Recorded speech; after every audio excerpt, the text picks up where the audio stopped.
Welcome back to digital knowledge.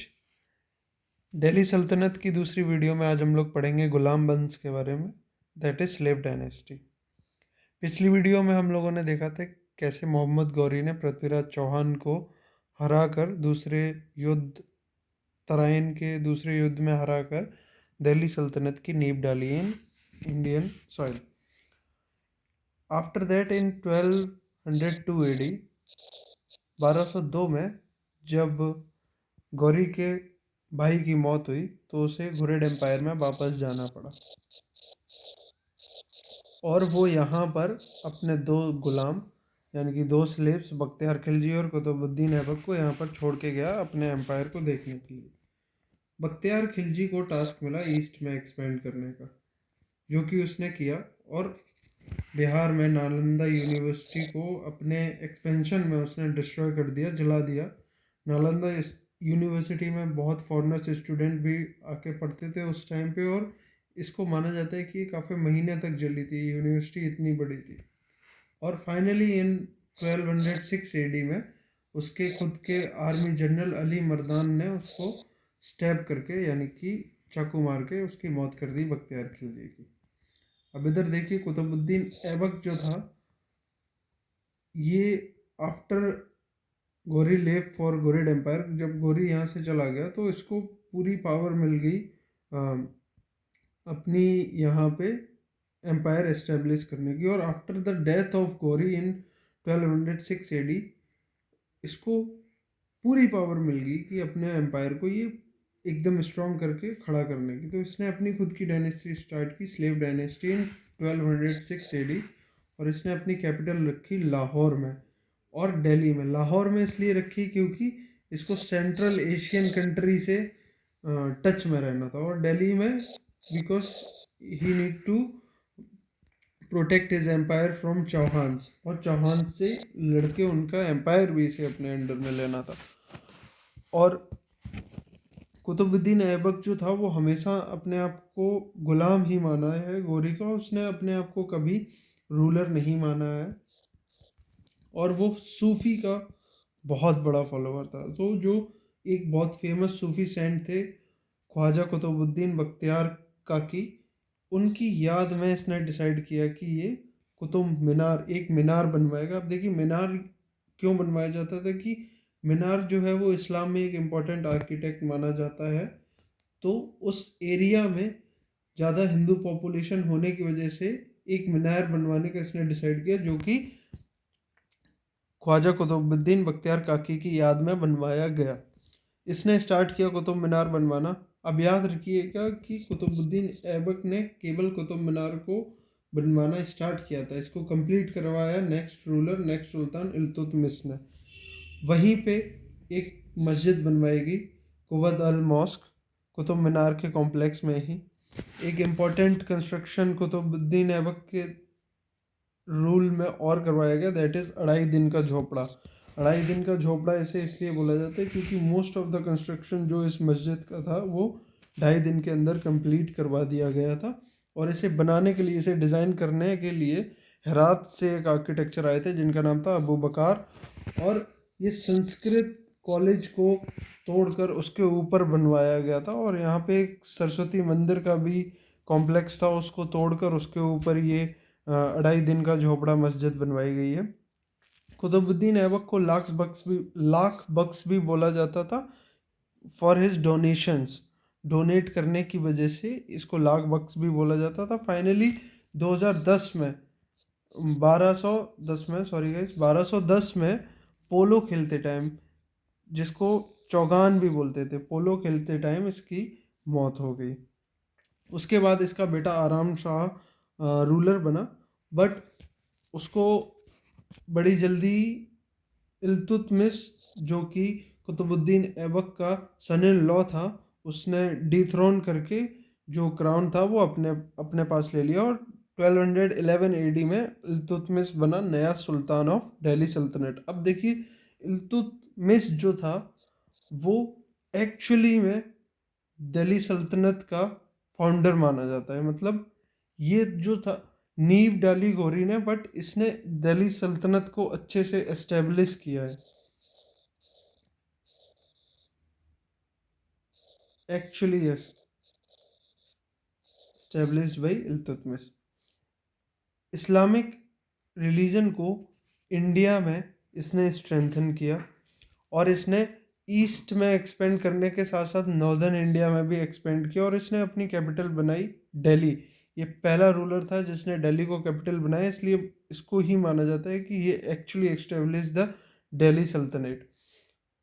Qutub Minar complete करवाने का काम इल्तुतमिश ने करवाया, and he was very well trained under Aibak, और ये बहुत ट्रस्टेड एक स्लेव था ऐबक का। देखिए, इसको स्लेव ऑफ स्लेव भी बोला जाता है, because Qutubuddin Aibak was a slave of Ghori, and Iltutmish was a slave of Qutubuddin Aibak, that's why इसको गुलाम का गुलाम भी बोला जाता है। और इल्तुतमिश जो था उसको कंडक्ट ऑफ किंग्स के बारे में सारी नॉलेज थी, सब पता था उसको। तो अब देखिए, पिछली वीडियो में एक क्वेश्चन आया था कि थर्ड बैटल ऑफ तराइन किसके बीच में हुआ है और कब हुआ है। तो third battle of Tarain Iltutmish और याल्दोज, एक गजनविड एम्पायर का एक स्लेव था, ये भी उसके बीच में हुआ था इन 1215 AD।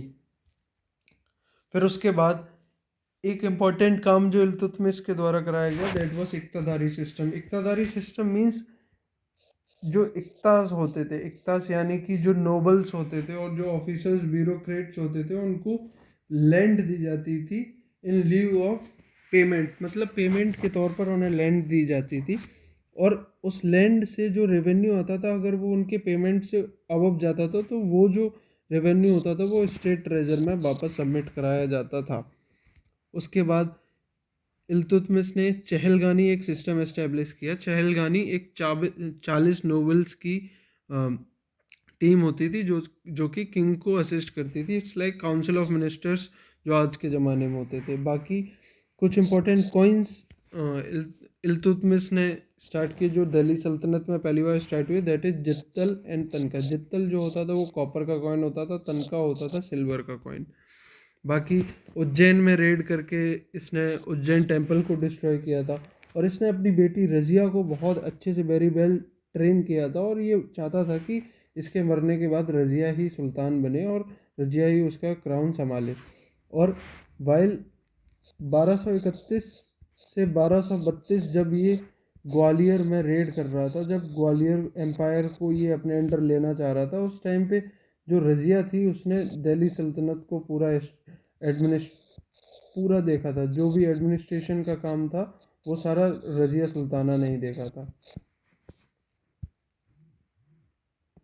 और 1236 AD में ये बीमार पड़ के मर गया इल्तुतमिश। और इसको ये याद कर लीजिए कि इसको कुतुब कॉम्प्लेक्स जो महरौली में अब है वहाँ पे दफनाया गया है। उसके बाद जो नई रूलर बनी, दैट इज़ रज़िया सुल्ताना, जो उसकी बेटी थी, जो इल्तुतमिश की बेटी थी। अब देखिए, जब कोई वुमेन ये इंडिया की या दिल्ली सल्तनत की एकमात्र और पहली वुमेन रूलर बनी थी, और इससे जो चहलगानी थी उनको बहुत ज़्यादा प्रॉब्लम होने लगी, बिकॉज इस्लाम में वुमेन्स को ज़्यादा वैसे ही आज़ादियाँ थी नहीं, और सुल्तान होना तो ये तो बहुत बड़ी बात थी। चहलगानी को प्रॉब्लम होने लगी, और जो भी नोबल्स थे वो सब रिवोल्ट स्टार्ट कर दिए। कबीर खान देखिए, जो लाहौर का नोबल था, उसने सबसे पहले रिवोल्ट स्टार्ट किया। धीरे धीरे करके सब ने ज्वाइन कर दिया। जुनैदी जो चहलगानी का हेड था उसने भी रजिया सुल्ताना के अगेंस्ट रिवोल्ट स्टार्ट कर दिया। और उसके बाद सारे जो नोबल्स थे उनने रिबेल स्टार्ट कर दिया, और धीरे धीरे करके बहरम शाह को किंग बना के रजिया सुल्ताना को अरेस्ट कर लिया गया। और धीरे धीरे जब ये रिबेल्स बढ़ने लगे, और जो भी रिबेलियंस थे उन सब ने एक कुछ ना कुछ पोजीशन अपनी अपनी डिवाइड कर ली, और सब वर्क डिवाइड कर लिया बिटवीन देम। और एक जो रिबेल था इख्तियारुद्दीन अल्तूनिया, उसको किसी ने कोई पोजीशन नहीं दी, और इसलिए उसने डिसाइड किया कि रज़िया सुल्ताना के अगेंस्ट जाने की बजाय वो उसका साथ देगा। और उसने साथ देके उन लोगों ने फाइट बैक करना चाहा। और इन 1240 AD जब वो लोग लड़ रहे थे बैरम शाह की आर्मी से, उन लोगों को रिट्रीट करना पड़ा कैथल की तरफ, और वहाँ पे कुछ बैंडिट्स यानी कि डकैत्स जो थे, माना जाता है कि वो हिंदूज थे, उनने उनको मार दिया, और इस तरीके से रजिया सुल्ताना का रूल जो था वो एंड हो। अब यहाँ पे देखिए चहलगानी जो थी वो बहुत ज़्यादा पावरफुल बन गई, और उन्होंने बैरम शाह को नया रूलर बनाया गया। और जो बैरम शाह जो थे 1240 में नए रूलर बने, और वो एक तरीके से चहलगानी के पपेट थे। उन्होंने नई पोजीशन बनाई चहलगानी की, दैट इज़ नायब मामलूकात, जो कि चहलगानी का हेड होता था। अब देखिए पहला जो नायब मामलूकात बना दैट वाज आयतगिन, और लास्ट जो नायब मामलूकात था वो था खुसरो। एंड उसके बाद फिर बैरम शाह को भी उसकी आर्मी ने मार दिया, और उसको सक्सीड किया अलाउद्दीन मसूला ने, जो एक माइनर थे, और उनका राज ज़्यादा नहीं चल पाया। और उसके बाद आए नसरुद्दीन महमूद, जो कि इल्तुतमिश के दूसरे बेटे थे, और वो सल्तनत के टाइम पे बंगाल के गवर्नर भी रहे थे। उन्होंने गयासुद्दीन बलबन, जिनका नाम उलूग खान था, अपने बीबी के पिताजी को नया नायब मामलूकात बनाया। उसके बाद 1265 में जो उलूग खान थे गयासुद्दीन बलबन, उनने नसरुद्दीन को पॉइजन देके मार दिया, और उसके बाद उन्होंने जो भी दिल्ली सल्तनत की जो कमान थी वो अपने हाथों में ली 1265 में। फिर जब बलबन सुल्तान बना तो उसको पता था कि जो चहलगानी है उसको बहुत ज़्यादा पावर है, और ये उसने खुद तख्ता पलट किया था, तो उसको पता था कि चहलगानी जो है वो कभी भी सुल्तान के अगेंस्ट जा सकती है, इसलिए उसने चहलगानी को अबॉलिश कर दिया, ख़त्म कर दिया, और जो नायब मामलूकात जो पोजीशन थी वो भी ख़त्म कर दी। और उसने मिलिट्री डिपार्टमेंट, जो मिलिट्री अफेयर्स थे, जो भी एक्सपेंसेस थे, उनके लिए एक नया डिपार्टमेंट बनाया, दैट इज़ दीवान अर्ज। और एक थियरी ऑफ किंग जो थ्योरी थी वो एस्टेब्लिश की, that is sultan is king. सुल्तान जो है वो सबसे ऊपर है, उसके डिसीजन के अगेंस्ट कोई नहीं जा सकता, और वो ब्लड एंड आयरन पॉलिसी को फॉलो करता था, that is he was very ruthless. अपने एनिमी पे अटैक करो, जो जो भी टैक्टिक्स अप्लाई करनी है, जितना खून बहाना है, शोर जो भी तलवारें यूज़ करनी है सब यूज़ करो, बस उनका एम्पायर अपने में लो, दैट वॉज हिज पॉलिसी। और फिर वो अपने आप को नियाबत खुदा ही मानता था, मतलब धरती पे भगवान, जिल्ले इलाही, शैडो ऑफ गॉड, ये सब नाम उसने अपने आप को दे रखे थे। और उसने एक बहुत स्ट्रॉन्ग स्पाई सिस्टम बना रखा था, क्योंकि उसे पता था कि सुल्तान के अगेंस्ट कभी भी रिबेल हो सकता है, कभी भी रिबेलियंस जो हैं वो कुछ प्लान बना के तख्ता पलट कर सकते हैं। सजदा जो होता है सर झुकाना, वो पहली बार बलबन ने स्टार्ट करवाया। पैबास ऑन नी पे बैठना जो होता है किंग के सामने, ये सब बलबन ने करवाया। मतलब उसने जो किंगशिप होती है, मतलब किंग सबसे ऊपर है, वो इस्टेब्लिश लोगों को सिखाया, और इस्टेब्लिश करना सिखाया, उस चीज़ को इस्टेब्लिश किया उसने। उसके बाद बलबन की डेथ के बाद, उसके बेटे की डेथ के बाद बलबन जो था वो मर गया, और उसके बाद आया मुइजुद्दीन कैकुबाद। मुइजुद्दीन कैकुबाद जो था वो बुगरा खान का बेटा था, जो कि बलबन का बेटा था, यानी कि ये कैकुबाद जो था वो बलबन का ग्रैंडसन था। और कैकुबाद ने दिल्ली में एक खिलोकरी सिटी इस्टेब्लिश की थी, और उन्होंने वो वुमेन्स और वाइन में ज़्यादा पड़ गए, और इस्लाम को उतना ज़्यादा उन्होंने फॉलो नहीं कर पाए, जिससे कि बहुत सारे जो इस्लाम के फॉलोअर्स थे वो उसके अगेंस्ट जाने लगे। और जब उनने अपने आर्मी का नया कमांडर बनाया जलालुद्दीन खिलजी, जिसने कि रिबेल करके उनको मार दिया और अपनी खुद की डायनेस्टी स्टार्ट की, खिलजी डायनेस्टी, जिसके बारे में हम लोग पढ़ेंगे in next video of Delhi सल्तनत पार्ट 3।